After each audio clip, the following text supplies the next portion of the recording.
আসসালামু আলাইকুম রহমতুল্লাহি ওবরাকাতু। আজকে আমরা দেখব জেনজেট পাওয়ার লিমিটেডে কিভাবে একটি সফলভাবে অ্যাকাউন্ট রেজিস্ট্রেশন করব। অ্যাকাউন্টে রেজিস্ট্রেশন করার জন্য আপনার লিডার আপনাকে অবশ্যই একটি লিঙ্ক শেয়ার করবে আপনার সাথে। সেই লিঙ্কে ক্লিক করুন। মেসেঞ্জার থেকে যদি ক্লিক করে থাকেন তাহলে কন্টিনিউ লেখা আসবে, কন্টিনিউতে ক্লিক করলেই হয়ে যাবে। ক্লিক করার পরে ডাউনলোডে ক্লিক করতে হবে। ডাউনলোডে ক্লিক করলে আপনার অ্যাপসটি ইনস্টল হওয়া শুরু হবে। ইনস্টল হয়ে গেলে অ্যাপসটি ইনস্টল হয়ে যাওয়ার পর এখানে দেখুন জেনজেট পাওয়ার লিঙ্ক লেখা আছে। আমি যেহেতু দুইবার ইনস্টল করছি, দুইবার এখানে আছে। তো একটির উপরে ক্লিক করার পর এখানে ইনস্টলে ক্লিক করতে হবে। ইনস্টলে ক্লিক করার পর ইনস্টল হয়ে যাওয়ার পরে ওপেনে ক্লিক করতে হবে। ওপেনে ক্লিক করার পর অ্যাপসের হোম পেজে আমাদেরকে নিয়ে যাবে।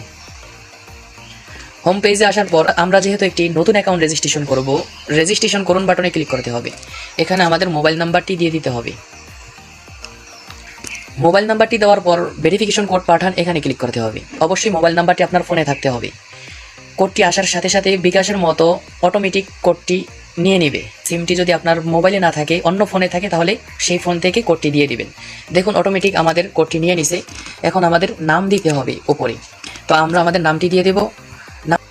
নাম দেওয়ার পর একটি পাসওয়ার্ড লিখতে হবে। এই সেম পাসওয়ার্ডটি আবার পুনরায় দিতে হবে। অবশ্যই পাসওয়ার্ডটি শক্তিশালী হতে হবে। এখানে রেফার কোড গুরুত্বপূর্ণ একটি বিষয়। আপনি যার মাধ্যমে যুক্ত হচ্ছেন তার থেকে রেফার কোড নিয়ে এই রেফার কোডটি এখানে বসিয়ে দিবেন। বসিয়ে দেওয়ার পর রেজিস্ট্রেশন করুন বাটনে ক্লিক করুন। ক্লিক করার সাথে সাথে একটু লোডিং নেবে, রেজিস্ট্রেশন সফলভাবে সম্পন্ন হয়ে যাবে। দেখুন আমাদের রেজিস্ট্রেশনটি সফলভাবে সম্পন্ন হয়ে গেছে। রেজিস্ট্রেশন সফলভাবে সম্পন্ন হওয়ার পর কিভাবে কাজ শুরু করবেন বিস্তারিত জানার জন্য আপনার লিডারের সাথে যোগাযোগ করুন। বিস্তারিত সে বলে দিবে ইনশাআল্লাহ। ধন্যবাদ।